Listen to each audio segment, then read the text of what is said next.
Hey, welcome to the next instalment in 3D vectors. We're going to look at operations and how we show that two vectors are parallel in 3D space. Have a look around the screen. I think you've seen a lot of this before in 2D vectors, and back again with this idea. This is Huddy's favourite notion here, that you can consider vectors to be displacement of points in the plane, or in this case, of points in space. So we're going to have a look at all the operations and stuff with a view to understanding vectors as displacement of points in space. So come on down and let's get on with it. And I think you'll find this presentation fairly straightforward.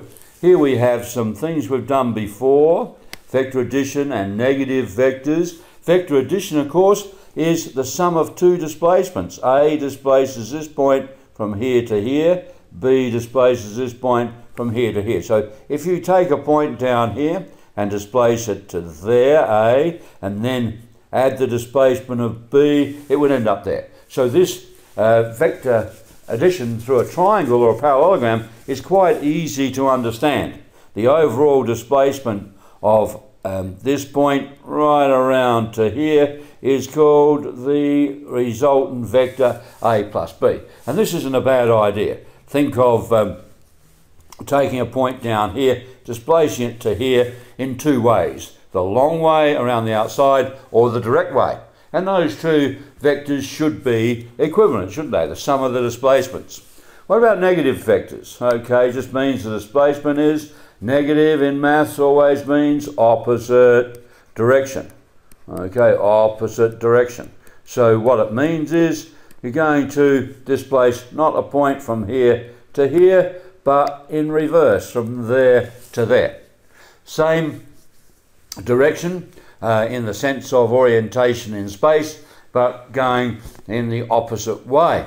Okay, they would be parallel though. Okay, let's come down here now and have a look at vector subtraction. And of course, any subtraction in maths can be considered to be the addition of the negative. And so we add the negative. So here, the vector A take vector B will be A plus the negative of B. In displacements, it means A displaces a point from there to there, B displaces a point from there to there. Negative B, here it is here, would displace it in the opposite direction. So here we take A, take this point here, displace it to there, and then instead of adding the B displacement, we'll add negative B. So we'll go the opposite direction. And what have we done? We've eventually displaced that point around to there, which is equivalent to this displacement here. So this is A take B. All right, we've seen it before, haven't we, in 2D vectors. If you haven't seen that presentation, I suggest you go back and start there, because there were a lot of fundamentals that we're going to apply here in 3D vectors. Okay, come on down and have a look at a couple of other things. Zero vectors. Can you have a zero vector? Notice this is a vector, it's in bold. You will write it like that, meaning you have an overall resultant displacement of zero. It is not just the number zero. Okay, so here if you to A add the negative of A or vice versa, it will be the zero vector. We'll go nowhere, will we? Because if we go A, displace point from there to there with our A, and then we add the negative of A, you'll bring it back again. It'll bring the point straight back again. So that's a fairly simple idea. What about scalar multiplication? Multiplication by a scalar, or just a number in other words. So if we have this as A, then 2A would be two lots of that displacement. Same, absolutely the same direction, but twice as long, twice the size. Or 3A would be represented by this diagram. Neg 3A. Okay, so neg A is going this way, and we've got three lots of them. So it's a fairly simple notation and idea if you think of vectors as displacements in space there. Okay, come on down. It's a general review now. You might like to take some notes as you go. Now, as with 2D vectors, we've got this time components, but there'll be three components. X direction, Y direction, Z direction. That's from part one, where we're trying to get our heads around what 3D space would look like and how we'd represent it mathematically. Okay, so A plus B would be the sum of the x coordinates, sum of the y coordinates, sum of the z coordinates. Fairly straightforward from that first presentation of seeing how that sum of displacements will work in the sum of the x's, the y's and the z's. And of course the subtraction would be exactly the same idea. So subtracting b would be adding the negative of b, so you would be removing that x, that y and that z displacement from the original displacement of a in x, y and z.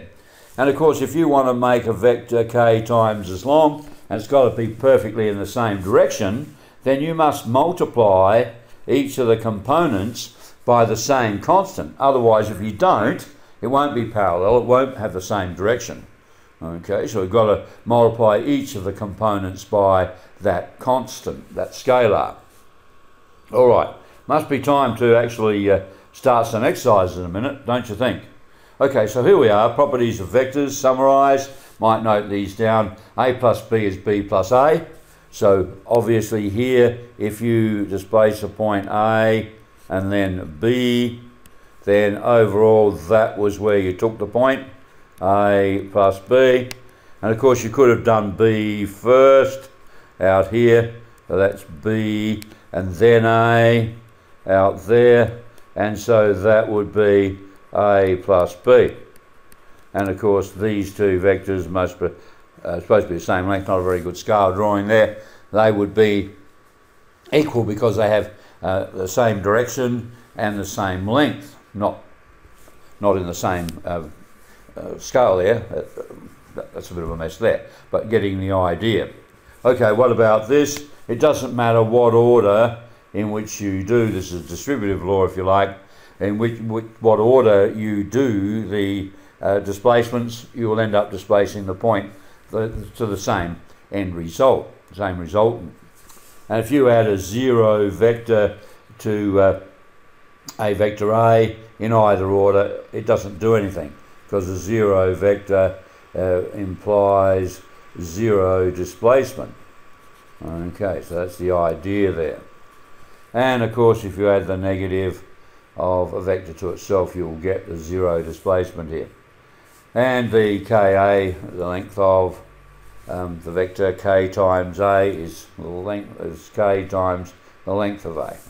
And the modulus of k is just saying that here, if we're talking about sizes, we're not talking about directions, we're just talking about the number k being how much the vector has increased in length. So the overall length is modulus of a by modulus of k.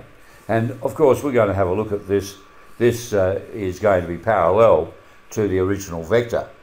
Okay, so if you multiply each component by the same constant, then it's going to maintain the same direction, will be parallel.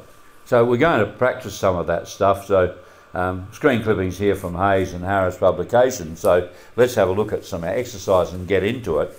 So if we get two vectors in component form, find A plus 2B. So here's A and 2 times B, multiply each component by the 2 and then add the components. Neg 1 plus 8 is 7.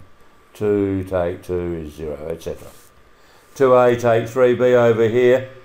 2 times A, there it is, take 3 times B, multiply each component by 2, take each component, multiply by 3, and then you take them away. Neg 2, be careful, take 12 is neg 14. 4 take neg 3, 4 plus 3 is 7. Neg 6 take 6, neg 12. Watch this negative sign in here. Right, time to let you loose on some problems. Fairly straightforward stuff this. So here's 4D question 1. Just run through those, you can quickly jot them down. So pause the presentation, have a go. I'll show you the answers now. And here we go. Question 1, fairly straightforward starting question there, down to I. Okay, just quickly check your answers. Okay, so let's move on and look at some more operations. Here we are, here's another little thing we can do. If vector A is that, how long is it? We did this in the last presentation. The length of A is the square root of x component squared plus y component squared plus z component squared. We proved that in the last presentation, part 1 of 3D vectors. And so don't forget, neg1 squared is +1, and so on, and we can work it out. Same as a length of 2D vectors, except we have a third component. All right, so come down and have a look. Here's your chance. I'd go through each of those, and also finding geometrically, it means if we have A here, what is neg A, so draw A, and then indicate negative of A. We're not going to do it in 3D, we're just going to, as we did for 2D, represent what's going on with these changes to our expressions. All right, I think you should do all of them. So pause the presentation and make sure. I'm going to show you the answers now. Okay, so coming down here, question 2. We'll get the rest of question 3 up there in a minute. Just quickly mark your work. There's question 3. The diagrams, you know, you could have A in any direction, but you get the idea here. You might choose to have A going a different way, but just check that you've done the same thing to your A's and B's as they have. Okay, get rid of that, that's no good. All right, so let's go on and have a look at another little operation we can do here. And this is solving a vector equation. Here we have 2 times an unknown vector x equals b, or b take 2 times an unknown vector equals a. So what can you do? Looking at this equation, just note it isn't an algebraic equation. This is a vector equation because these are not pronumerals as such for standing for numbers, they are standing for vectors. So we say twice the displacement of x is b, which is given up here. Okay, so what would one lot of x do? Well, we'll halve it, won't we? Okay, because understanding we're doing displacements. So if double the displacement of x equals this, x will be parallel to this but half its length. So we just have to have some justification for dividing by 2. It's not quite the same as with a linear algebraic equation. Let's have a look at this one. What's this one saying? If I go b, displacement minus 2 times x, I get the overall resultant displacement equal to a. So let's unravel that a little bit.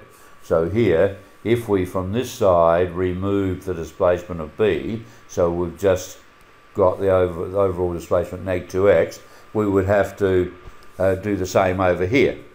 If those displacements are equal and we reduce the displacement on this side by b, there it is, then we have to do the same on this side. And then neg 2x equals a take b, so let's work out what a take b is because we're given a and b up the top here.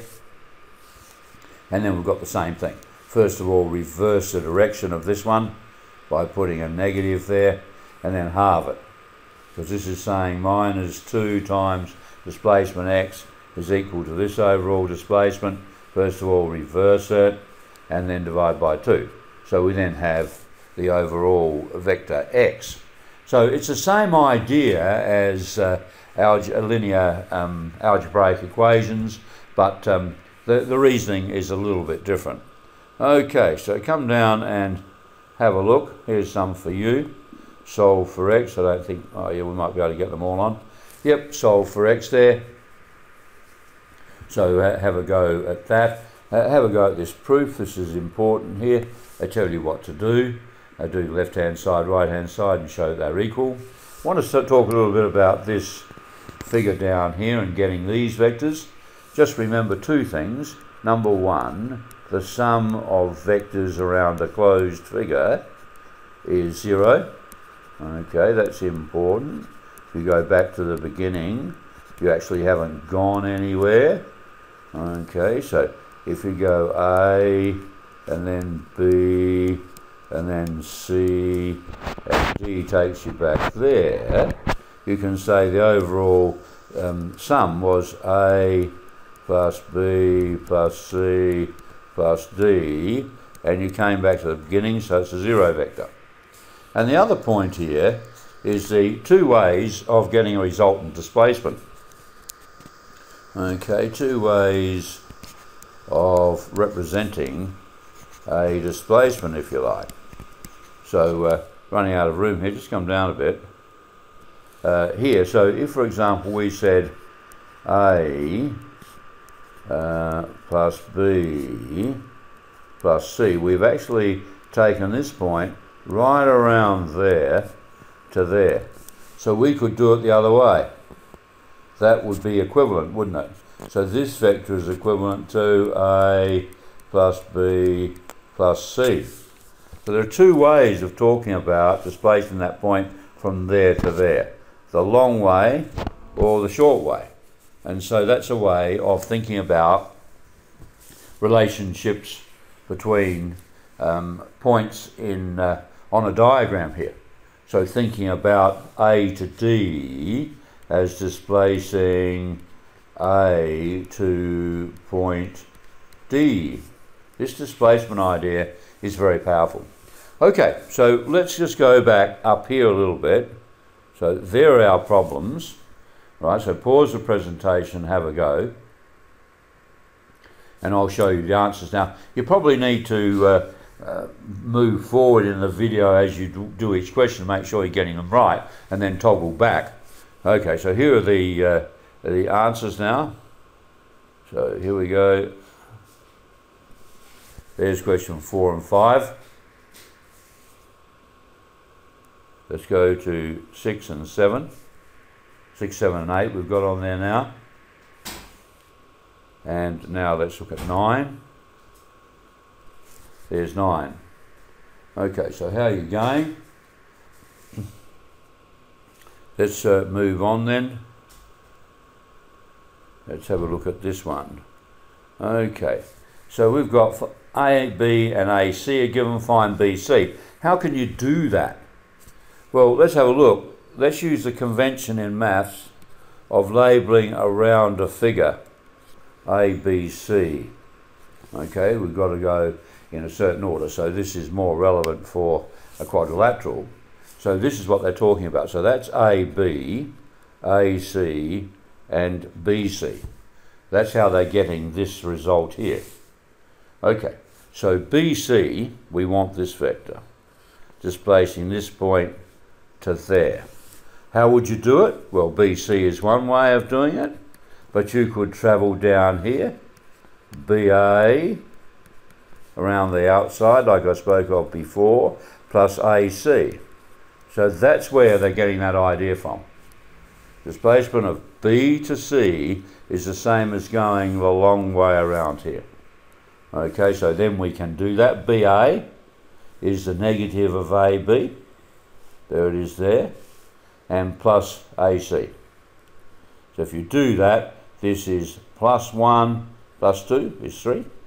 And neg out the front, neg 3 plus neg 1 is neg 4. Neg out the front, remember this, neg 2 plus 4 is positive 2. Okay, are you ready? Try some down here. Think about what you're doing and what that displacement is equivalent to. Okay, so have a go at that and see what you think.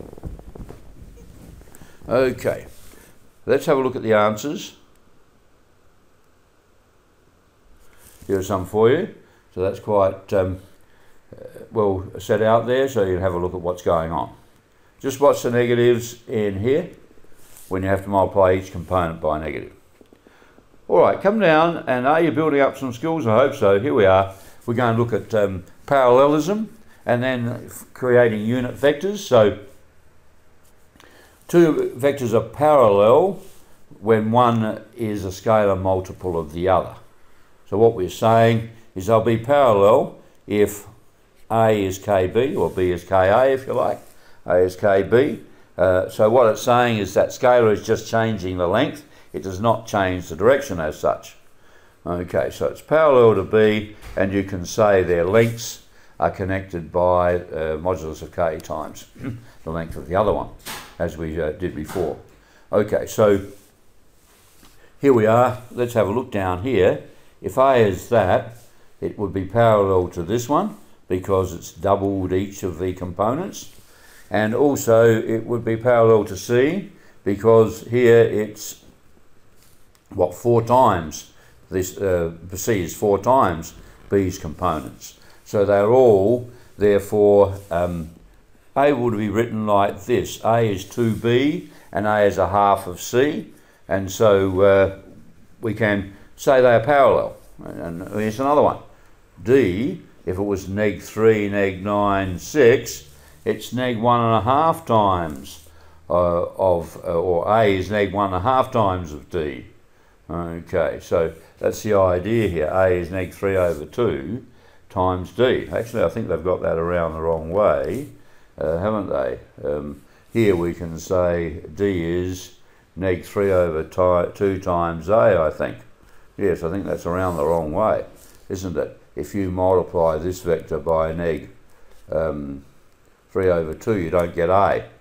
You've got to actually multiply A by neg 3 over 2 gives D. So that's interesting. Okay, so it's what D is neg 3 over 2 times A. So just check that there. All right, let's go down now and have a look at some more. Okay. So here we might have a look at this. I think it's around the wrong way. D is neg 3 over 2 times A, isn't it? Neg 3 over 2 times this vector. So it's still parallel, but just note that little rearrangement there. Okay, come down and let's do another example here. So here there's a missing component in each of these two vectors, but we know they're parallel. So that means you'll say one is k times the other. So there you are, A is k times that. Very important starting point as an interpretation of parallel. So now doing it, components 2 equals ks, neg 1 is k times 2, and r equals neg 3k. Okay, so we can from this one here get the actual value of k and then substitute it in to the other vectors here and get r first, and then we can get our s as well. Okay, so we've got r and s by equating components there of the two parallel vectors. Important point here, A equals KB as an interpretation of A and B being parallel. All right, come and have a look at some for you. So here we are. We've got 7 little questions. These are a mixture. Some of them are straightforward and others are a bit more challenging, particularly these last 2. So you might have a go at those, see what you come up with, and I'm going to show you solutions in a minute. So you might have to check the solutions, toggling forward once you've done a problem, so you don't get too lost, and then going back and checking it and so on. All right, so pause it and have a go. I'm going to go to the answers now. Okay, so there's question 1, 2 and 3. So how did you go? And let's go to some of the others now. 4, 5 and 6. So study this one carefully. This is an extended question even for this course. Fairly difficult little proof there. You might talk to your teacher and classmates about that one. And then to number 7. There we have it. Okay. So have a look at all of that. 6 and 7 particularly are interesting. All right, let's go on. We're nearly through what we want to do now. Just going on to unit vectors. We've seen this in 2D vectors. A unit vector is something like this. It has 1 unit in length, checking it out with x component squared, y component squared, z component squared. And then this one is also a unit vector because its length is 1 as well when you square the components, add them and take the square root. And then of course we have done this before. I is a unit vector on the x-axis, j is on the y-axis, and now we've got k in 3 dimensions, especially unit vectors in the direction of the axes. Okay, so the idea there of course is I would be like that, j here, just label these axes, and k up there. That idea. Okay, so that's another way of writing a vector. So here in the component form, components A1, A2, A3, X, Y and Z components, or unit vector form, making it easier, I guess, to see what's going on. A units in the X, A1 units in the X, A2 in the Y and A3 in the Z. So you can write a vector as in either form, and that's quite common to do. Alright, so let's have a look at creating a unit vector from any known vector. And here's our definition. It's the components each divided by the length of the vector, because this vector would have a certain length. We want it to be 1 unit. We want a k. We want to multiply by a k, which is 1 over the length of A. So that will reduce it in length, won't it? Using the idea of a scalar. Okay, so here let's look at the proof. If we have a vector and let's say the unit vector is the form Ka, so we want the length of Ka to be 1, which means the length of K by length of A is 1, using that result from before. Therefore, the length of K is 1 on A. So it's telling you divide by divide by length of A, or times by 1 on A. Notice here we could have either plus or minus there for a modulus. Remember, when you're talking about the modulus of a number is a certain value, that means the value could be either positive or negative. Here we're talking about a positive though. So let's just have a look. The size of 2 is 2, but the size of -2 is also 2. So when you say you've got the size of an unknown is equal to a certain value, it could be plus or minus. We're only going to take the positives here. Okay, so the unit vector in A's direction is therefore K, which is 1 on the size of A, or you could do it to each component. Okay, alright, so fairly simple idea building up now, and let's have a look at one.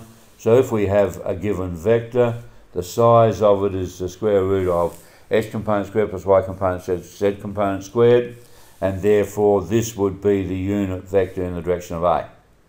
And notice that this would be in the opposite direction. That would be also parallel to it though. Okay, so there's a unit vector in its direction and one in the opposite direction parallel to that. Okay, what might you use it for? Well, let's say you wanted a 10 Newton force in the direction of a boat or something, and that boat was sailing according to components, or it wouldn't be a boat, 3 dimensions, have to be a plane, I suppose, and you're looking at a 10 Newton force on it. So we could say, well, what's a vector with 1 unit force, or 1 unit force is that in that direction, and therefore what will be, so the size of, so this is a 1 unit vector in that direction, 10 units, so the force would be equal to 10 times that unit vector. So that's something we can construct, a particular size vector in the direction of any given vector now, by converting it. And just, if you like, I think of this as capture the direction of the vector. Okay, don't worry about its length, bring it back to 1. So you've captured its length, and then now you can make it any size you want. That's another way of thinking about it. Alright, are you ready? Let's do some. So here we are. This is a mixture of whether you understand the IJK form and lengths and a whole mixed bag here. So I think you'll be able to go through that fairly easily. So pause the presentation, have a go, and I'll show you the answers now. Okay, so here we are, question 4, that lot there. So just make sure you're getting these basic ideas correct here, different notations. Okay, and then 5 and 6. Okay, going from IJK form and back is important. We use both forms. Okay, coming to the end now, let's see the last little bit. A couple of other examples here. Here you are, find a vector in the direction of 4, neg 1, 1, which is 5 units long. So first of all, let's find the length of that vector. Square root of x component squared, y component squared, z component squared. Divide by it, so that makes a 1 unit vector capturing just the direction of A, giving it 1 unit in that direction. So now we can multiply it by 5 and get our required vector, or you can write it out as 5 multiplied right through by each component.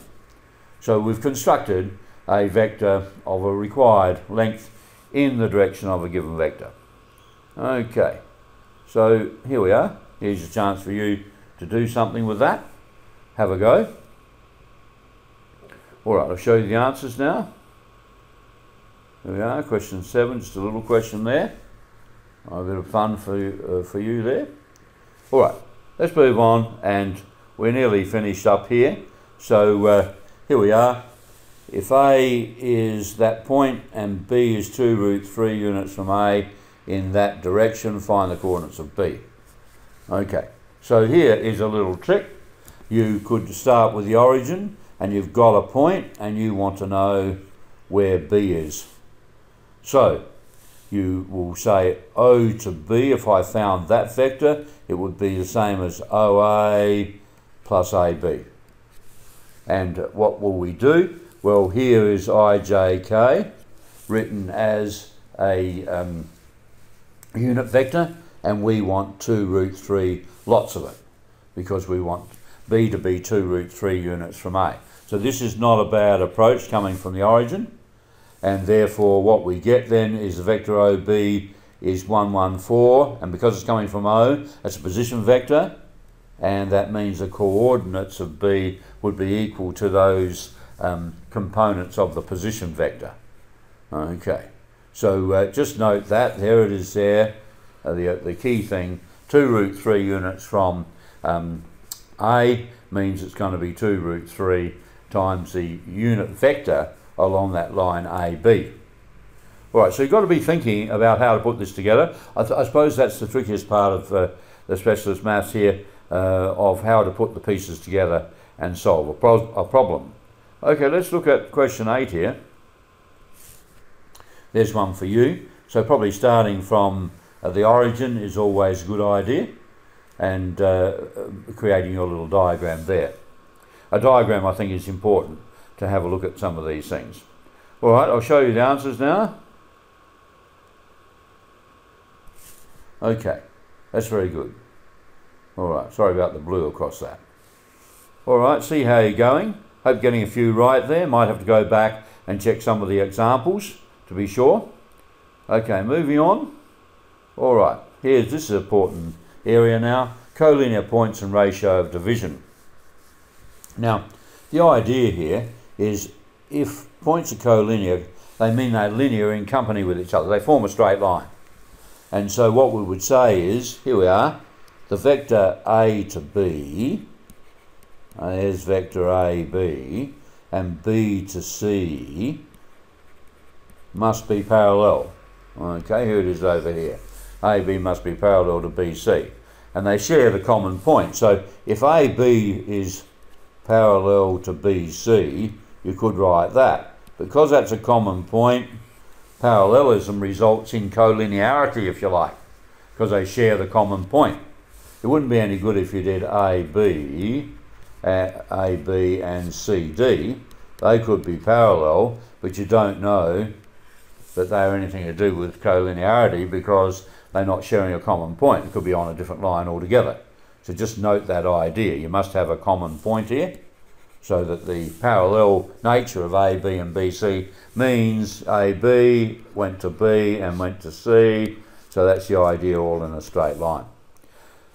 All right, come down here. We have a little bit of revision of ratio of division. A revision of ratio of division, yeah. If ratio of AB to BC is 5 is to 3, we say B divides AC and the ratio 5 is 3. Or we could do it the opposite way, 3 is to 5. Now, watch this now. This is important. B divides AC means the ratio is the first name point here to the dividing point, AB, to BC. Okay, so just note, B divides AC means you've got to have the first name point on the line back to the dividing point, then the dividing point to the second name point on the line. So if we have the diagram here, what we're saying is AB to BC is 5 is 3. Really should put 5x and 3x because it's any multiple of 5 and 3. Putting 5 and 3 suggests that they're 5 and 3 units. They're not. They're in the ratio 5 is to 3. So there we have it. AB to BC would be 5 is to 3. And here, AB to BC in this second case is different. AB is out there and C is in here. So AB to BC would be 8 to negative 3. See, they're in opposite directions. So if B is dividing the line outside of the line segment, then it's called external division. You might have seen this before. B is external to the line segment. So if it says dividing it in the ratio -8 to 3, the crucial thing is the neg, which means B is outside the line and it'll be up the end, which gives you the longest value. So AB is 8, so that's in one direction, and BC is in the opposite direction.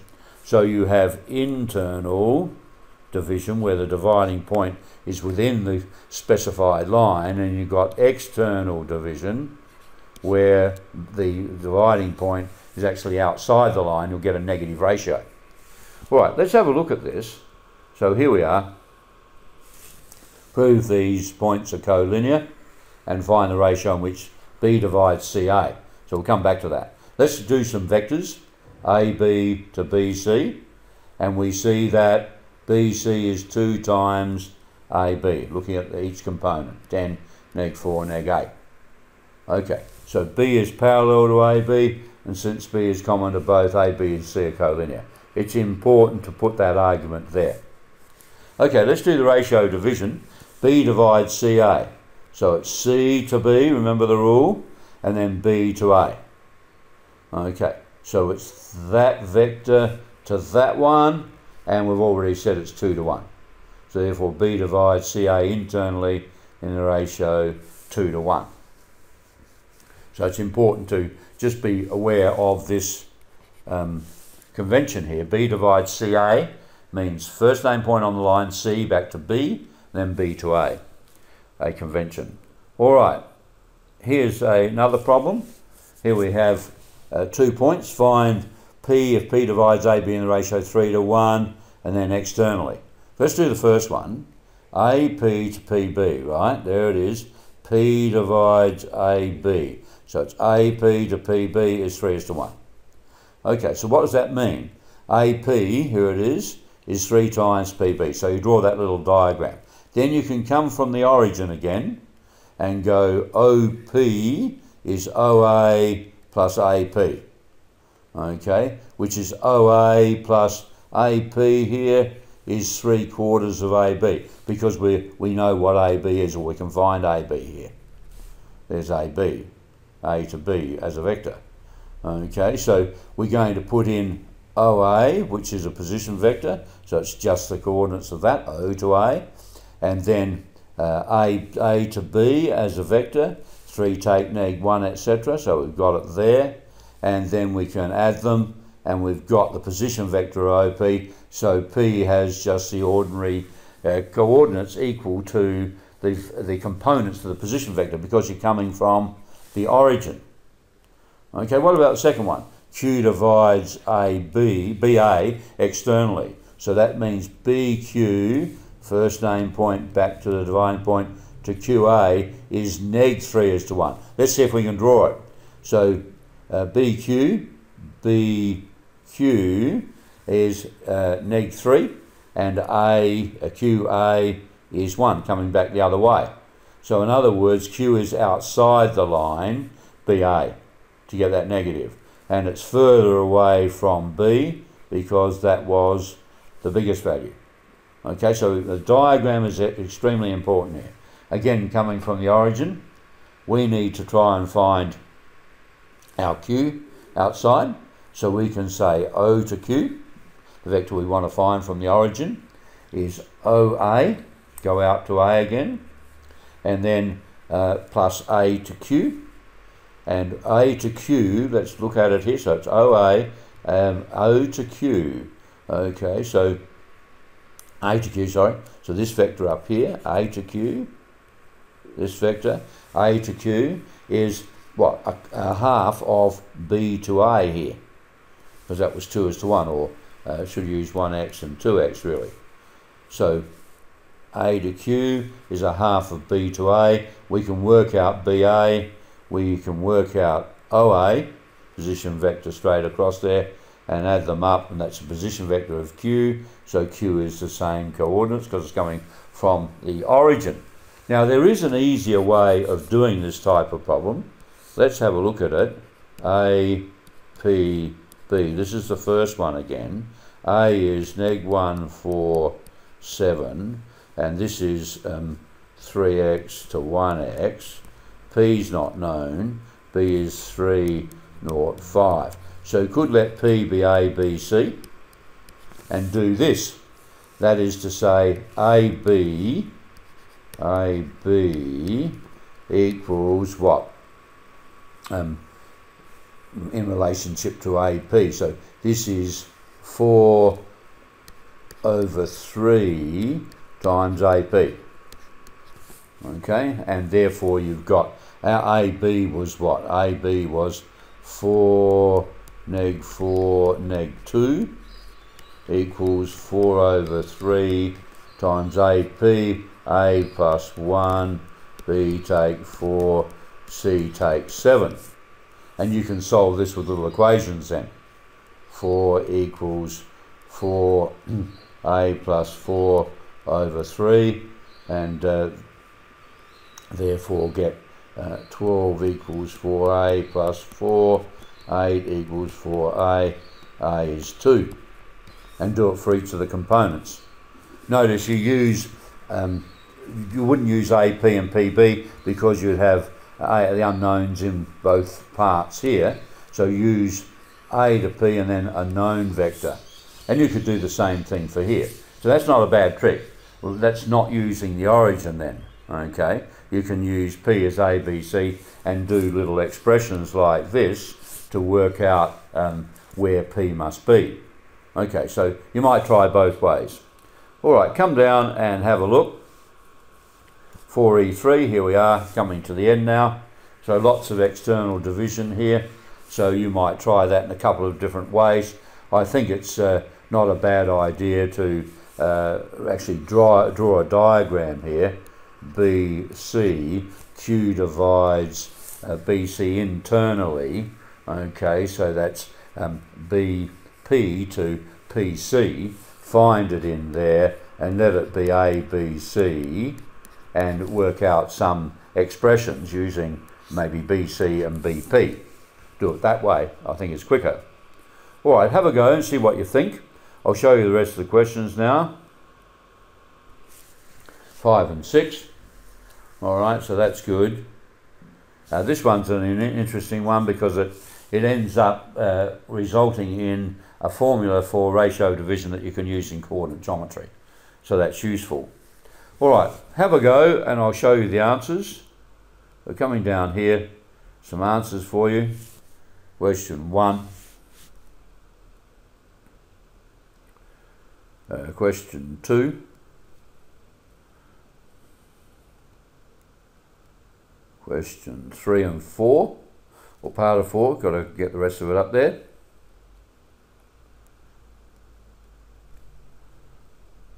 To C.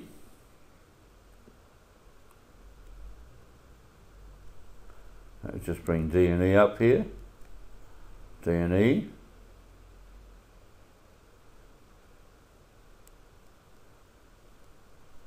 There's F.